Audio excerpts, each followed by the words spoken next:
Right then, 330D. So last time we were at Silverstone, it was looking good. Then for some reason the dry shaft decided to come out, even though it's got a circlip holding it in. We'd had the hub off to do the wheel bearing, it'd been fine. I drove it home and we'd done a lot of testing and checked it all over and everything.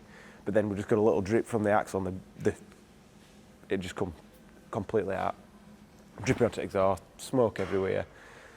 So I started from the back, and because I started from the back and we're behind a lot of slower cars, if there's a massive difference in speed, they can then put an even bigger delay in. So we basically had to set off, though, me and another car that I was probably going to be battling with class above, but I probably had a bit of a battle with him. We had a 10-second delay as well, so it was crap, but it was going to be a laugh, whatever, try and see how far I could carve up the field. Didn't work out like that really, massive accident at the beginning, loads of cars dead, whatever. But the car was going pretty well. I think I felt like it was sliding a little bit, but I think I just didn't get the rear tyres warm. So I came to the pits early. The pit window were open, but I came in earlier than I would have normally done. Did the pit stop, went back out, realised it was me that needed to drive it a bit harder. Seemed pretty good. And then got to the top of the straight, just overtaking somebody. It just felt like it died a little bit, but maybe I just thought, have I hit rev limiter or something, 'cause it was a bit noisy and I was sort of going round somebody. And then when I dipped clutch, I just knew it had died. It just completely died. All the gauges all started going dim and everything, so I thought, oh, it's cut out and there's a battery problem or something like that. So I didn't really think it was terminal at that point. Coasted around thinking I'm going to be able to just pull over somewhere and get it started. So I didn't really want to drive off somewhere where I couldn't get back on safely. We're dead.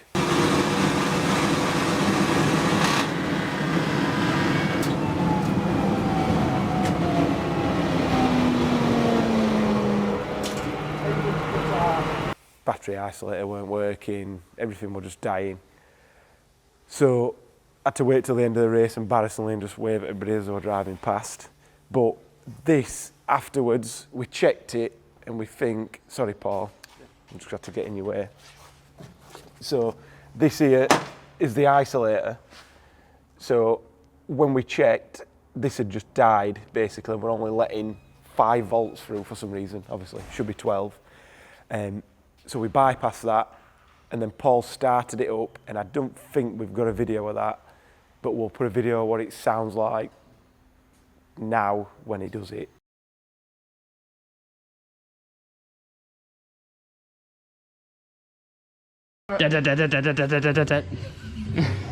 But Paul wanted to fix it and drive it onto the truck, just so, there we go, it's not dead, but it didn't sound good. So we'll leave Paul to keep checking, and then we'll see if we can figure out what's up with it. And I think I'm pretty much decided now we've got the TTs anyway. We'd not got the TTs when we first did the race, but we've got them in between. I'm pretty sure now I just want to get rid of this. So we'll figure out what's wrong with it, and then we'll talk about what we're going to do and how we're going to do it.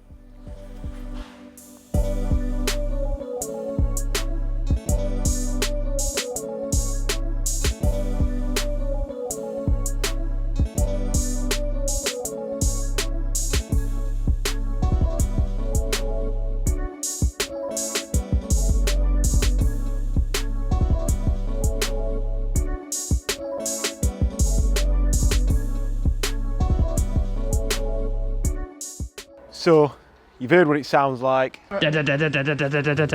Terrible. Not a good idea to keep running it like that, so Paul just decided to pull the inlet manifold off, which it's got one of them fancy aluminium ones, and then have a quick look inside. One of the injectors had a little bit of what looked like melted piston on there, which one number 6, so we'll try and get a little bit of a video with a bar scope. Ah, gosh, can't do this. I'm in. Yeah, it's not the best, but the piston's melted anyway. So this is quite, I'm not sure how common it happens, but it's happened to us twice now. The first time, the injectors weren't the best, so we blamed it on them, but I think it's more likely going to be a cooling issue, because you've got your water pump pushing your water in at this side and then it's coming out here. So you've got the back half of the engine has not really got that much flow going on there, which obviously is not ideal. So Glenn, one of his friends, he was the one who said he's pretty sure that's the problem, and on his engines he's got a fix that he can do where there's a core plug on the back and you can put another outlet on there. So I think if we're going to rebuild this, that's what we'll do. But we've got the TTs now, that sort of come about in between this and what have you, and we've got 2 TTs and the Golf race cars. We don't need any more. Taking all the parts everywhere for the BMWs causes more problems than it helps. So it's going to be better that we're going to have 3 cars that are running on the same-ish platform, same sort of spares and stuff like that. So I think our time with this car's done. Not sure if the guys who work here are going to have it or not. They're thinking about having it as a track car and playing about with it, so maybe it will live again. But I'm just happy for it to go. So if anybody's interested in it, Danny will flash up how much we're thinking or nearest offer. But the spec is in, somebody can't sing at all.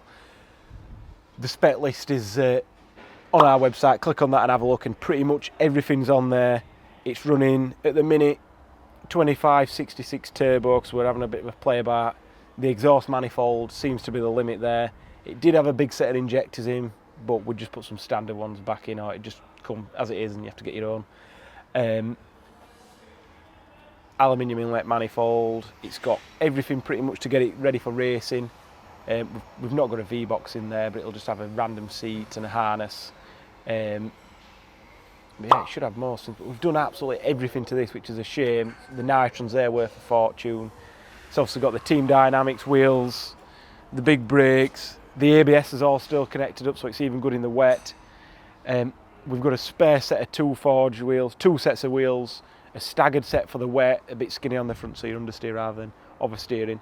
They've got Uniroyals on, and then another set of 2 forge ZF6s, which I think they're my favourite wheel, with some more Yokohama AO52 tyres on, plus a few other little bits and bats. So we've got all sorts of stuff. We did pretty much have a deal done on this at 15 grand when the engine was running, and that's ended up falling through, obviously, because it's dead now and there was a bit of carnage at that race anyway. So it's a shame. We've spent hundreds of hours doing it, but we need rid of it now. We've not got time for it. We've got time to put an engine in it, really. So yeah, thank you for watching. Hopefully this car lives on again. We shall see.